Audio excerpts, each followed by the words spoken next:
Imagine this. A masked attacker hurls a knife at a royal guard, convinced they'll make history.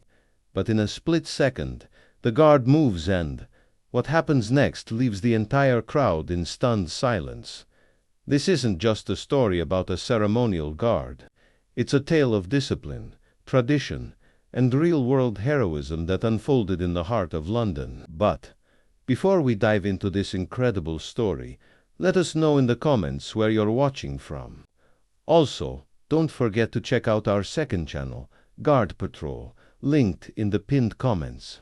We upload daily on both channels, so subscribe to both and never miss a powerful story like this one. The sun had just begun to rise over London, casting a golden glow over the historic Horse Guards parade.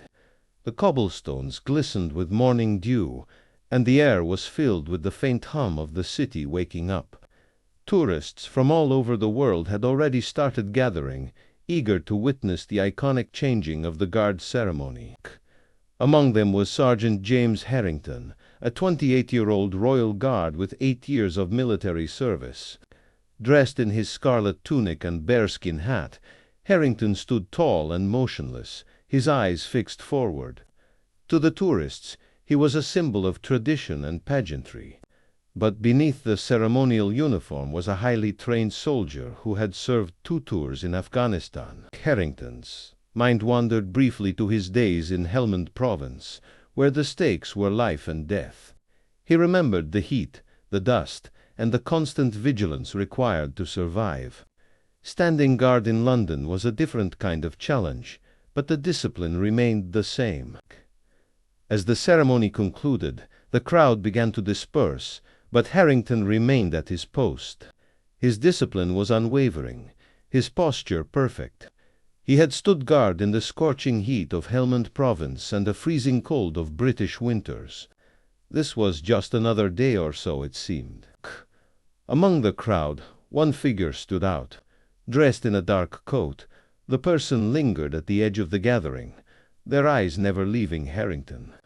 Unlike the other tourists, who moved freely, taking photos and chatting excitedly, this individual was unnaturally still. Colonel William Ashford, a retired military officer with 30 years of experience, noticed the figure immediately.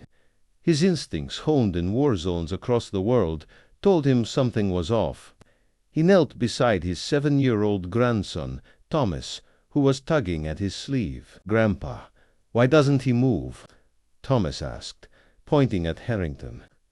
"Because he's not just wearing a uniform, Thomas," Ashford replied, his voice calm but firm.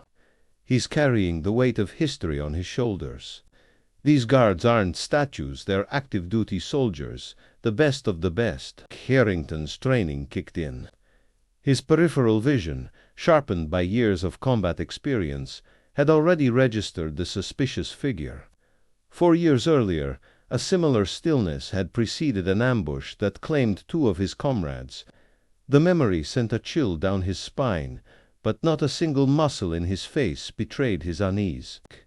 The dark-coated figure began to move, circling the perimeter of the crowd with deliberate steps. While other tourists stopped to take photos or consult guidebooks, this person moved with purpose, studying sightlines and distances. The morning sun caught a metallic glint as the figure adjusted their coat, a detail that didn't escape Colonel Ashford's watchful eye. Harrington's mind flashed back to his training officer's words. "The uniform isn't a costume. It's armor against everything that threatens what we stand for." Though his expression remained impassive, his senses were on high alert. The figure's movements matched the patterns he'd been warned about in counter-terrorism briefings. As the figure drew closer, details became clearer. Leather gloves despite the mild weather, a scarf pulled high, and eyes that studied not just Harrington but the entire security layout of Horse Guards parade. Colonel Ashford's hand tightened on his grandson's shoulder. "Thomas, I think we should move over there for a better view," he said quietly, guiding the boy toward a stone pillar that would provide cover if needed. "Kit." The figure's right hand remained inside their coat, gripping something unseen.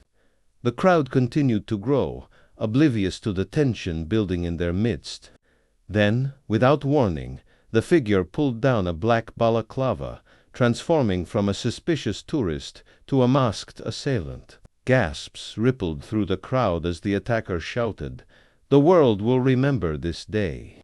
In one fluid motion they drew a combat knife from their Kota specialized blade, not the crude weapon of an opportunist.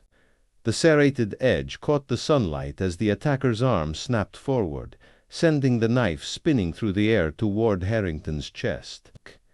Time seemed to slow. Women screamed, men shouted warnings, and children were hurried behind their parents. The crowd's movements turned to chaos as the blade sliced through the morning air. But Harrington didn't flinch. His combat-trained mind calculated the knife's trajectory in milliseconds. With lightning speed, his hand shot up, and his white-gloved fingers closed around the knife's handle mid-spin.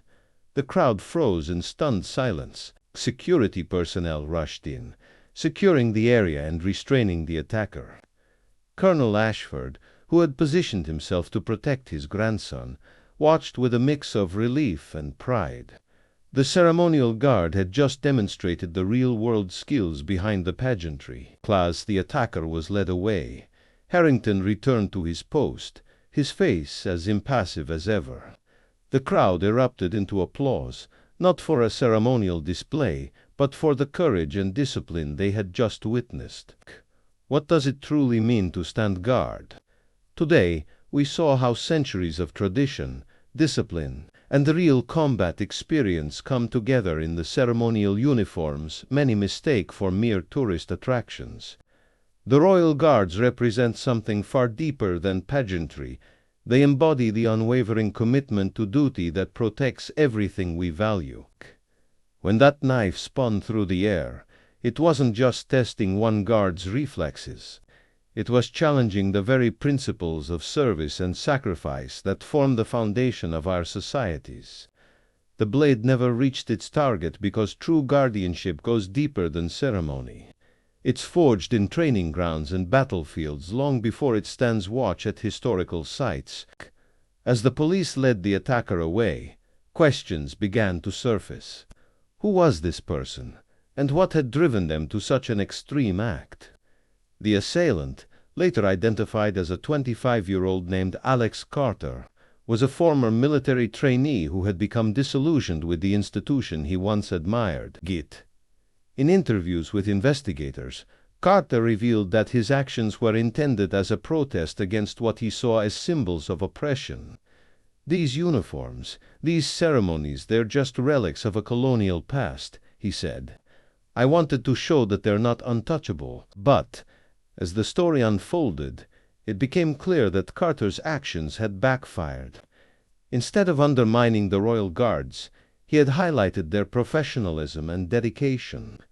The public's admiration for Harrington and his colleagues only grew stronger. Skew for the tourists who witnessed the attack. The experience was life-changing. Many had come to Horse Guards Parade expecting a routine display of British tradition. Instead, they left with a profound appreciation for the men and women who stand guard. One American tourist, Sarah Johnson, later wrote about the incident on social media. "I'll never forget the moment that guard caught the knife," she said. "It was like watching a superhero in action. These guards aren't just for show, they're real-life heroes." The knife attack at Horse Guards Parade became a defining moment in the history of the Royal Guards. It served as a reminder that even in times of peace, the skills and discipline of military personnel are never far from the surface. For Sergeant Harrington, the incident was just another day on the job.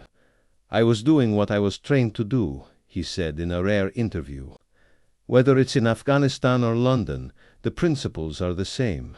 Stay alert, stay focused, and protect those around you." If this story resonated with you, don't forget to like this video and subscribe to our channel for more powerful reminders of what true service means in today's world. Hit that bell icon to be notified when we upload new content. And be sure to check out our other Royal Guard stories appearing on your screen right now. Thanks for watching, and we'll see you again tomorrow at the same time with another brand new video.